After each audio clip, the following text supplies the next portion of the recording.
The people of Los Angeles can be forgiven if they were a little quick to jump to extraterrestrial conclusions. The government did, after all, just admit that it had spent $22 million to investigate unidentified flying objects.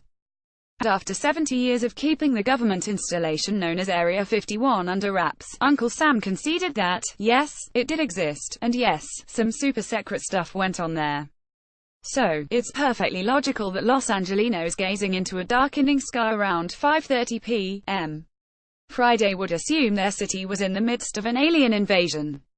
Elon Musk, the billionaire entrepreneur who ultimately wants to put people on a space-bound megabus, fanned the flames by saying on Twitter that the jellyfish-like shape in the sky was a nuclear alien UFO from North Korea. Southern Californians and other people out west, well, freaked out.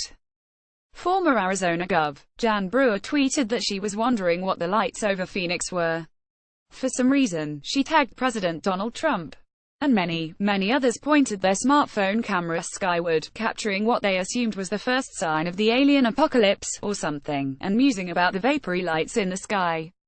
There was, of course, a perfectly reasonable explanation.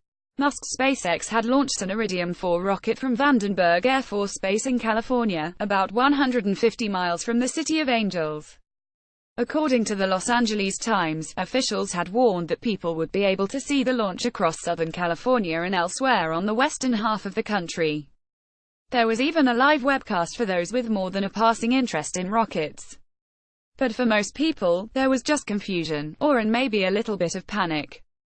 And as Musk pointed out in the wee hours of Saturday morning, people along the East Coast can freak out next month. If you like tonight's launch, you will really like Falcon Heavy next month. 3 rocket cores 3x thrust. 2 cores return to base doing synchronized aerobatics, 3rd lands on drone ship, Musk tweeted.